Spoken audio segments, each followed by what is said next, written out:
Hi, I'm Joe from Worcester Pools, and today we're going to go through how to close your pool for the winter time. And as we do that, a lot of people will ask, when is the best time to close your pool? Well, here in northern Ohio, we usually want to close our pool sometime mid-September to late September due to the weather. Okay, a lot of people will go Labor Day to Memorial Day as opening and closing times. So Labor Day is a little bit early. We want to make sure that the water temperature is about 65 degrees consistently. So once we get those cool nights, let that water temperature drop down, and that's a good water temperature to go ahead and close, about 65 degrees consistently. So usually that's late September, even into the first couple weeks of October is okay.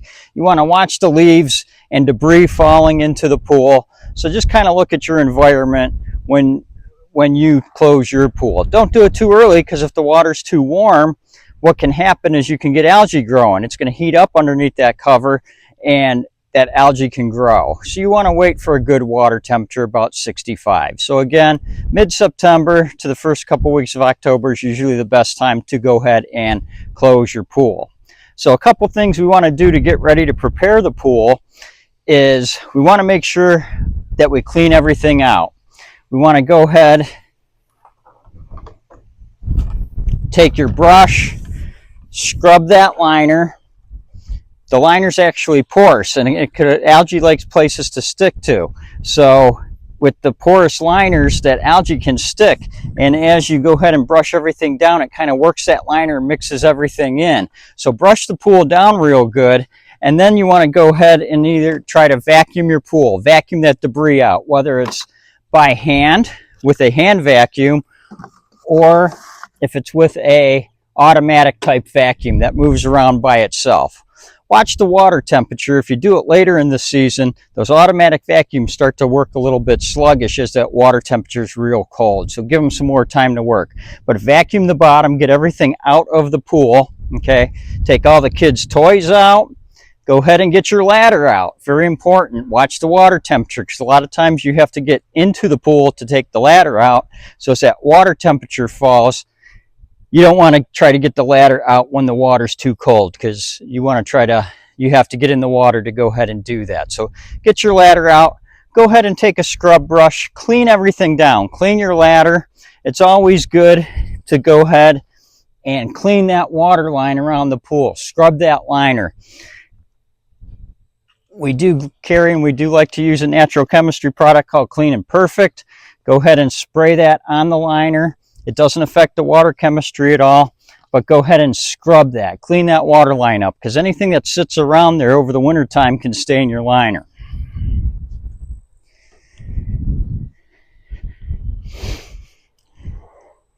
So once all the accessories, kids' toys, the ladder's out, we've vacuumed the pool, we've scrubbed the liner, everything is cleaned up, we got to prepare the water.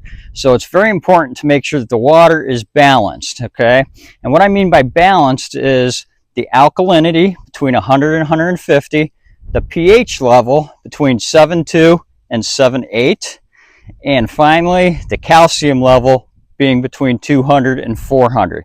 So the water chemistry being balanced is very important. It protects your liner, it protects your equipment, your pump and motor, your skimmer, everything like that.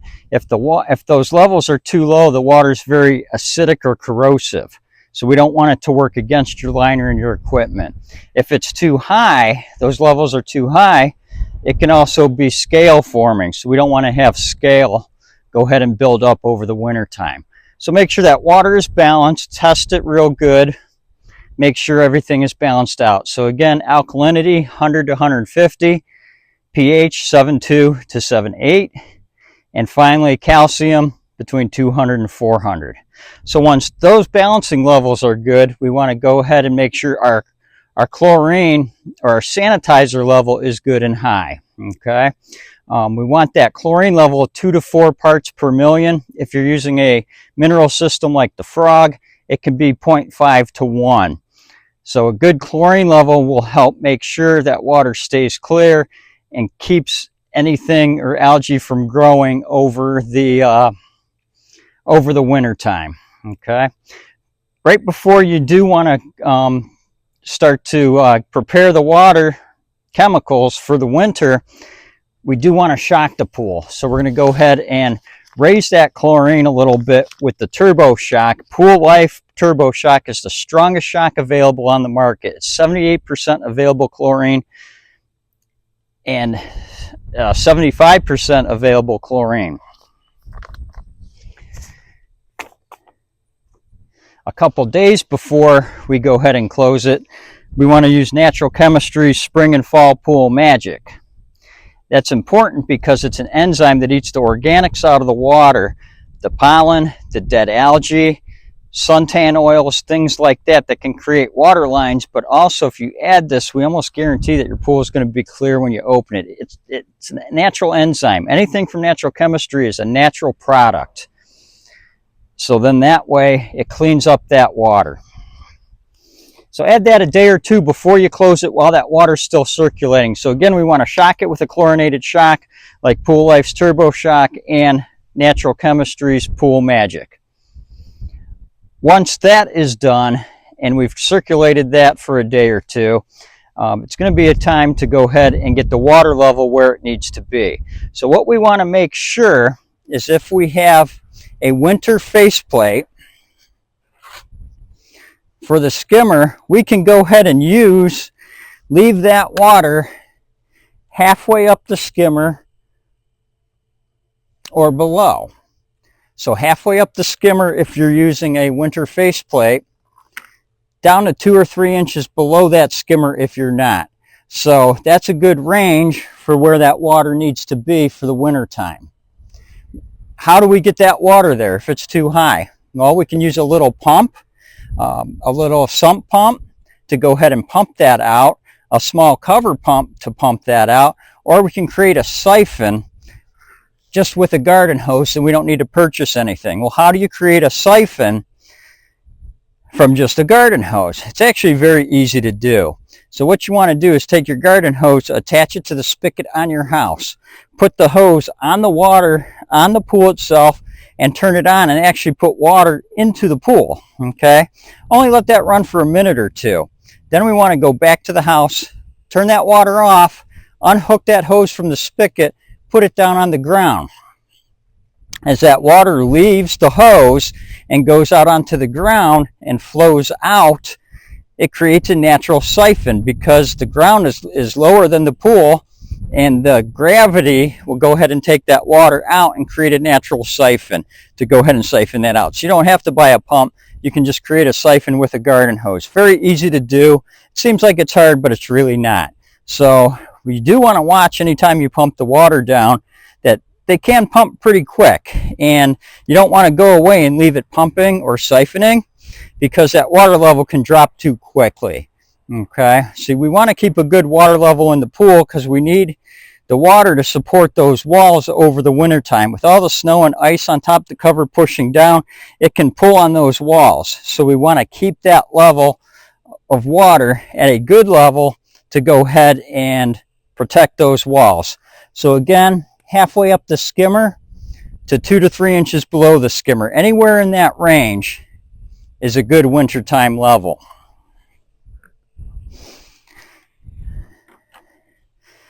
So once we've balanced the water, we've added some chlorinated shock, we've added the Natural Chemistry Pool Magic, the enzyme to clean up that water, and we've got the water level where it needs to be, we can go ahead and add our winter chemical kit. And the winter chemical kit, we use one from Pool Style, okay? There's 3 items in it. And what it is a non-chlorine shock, a winter stain and scale control, and a winter grade powder algicide. So what we're going to do is we're going to go ahead and take that kit, we're going to get a bucket.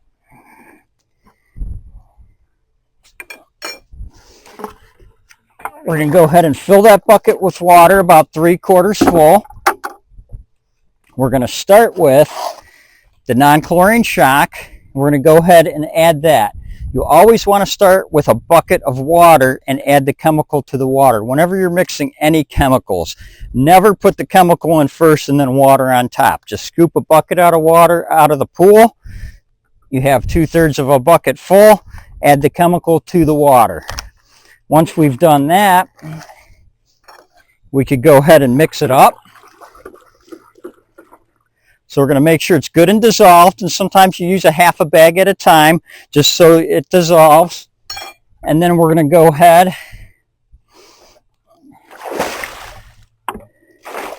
and splash it out over top of the pool.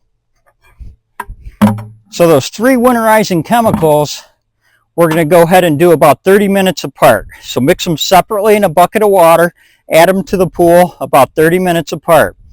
We want to start with the non-chlorine shock to oxidize the water. It burns out all the old things, all the old chemicals, the dead viruses and bacteria. Second, the winter stain and scale control. We're going to pour that around the pool, or we can also mix in the bucket and splash it out over the top. What this does is prevent any scaling over the winter time. So if our water's not perfectly balanced, there's things in suspension in the pool that can come out and scale on your liner. So that's what this prevents, any minerals, metals, things like that. Finally, we want to mix the winter grade time released algicide in the bucket last. Add that to the pool. This might foam a little bit, but that's okay. It will dissipate. This is a special algicide. It's time released, so it periodically releases algicide throughout the winter season.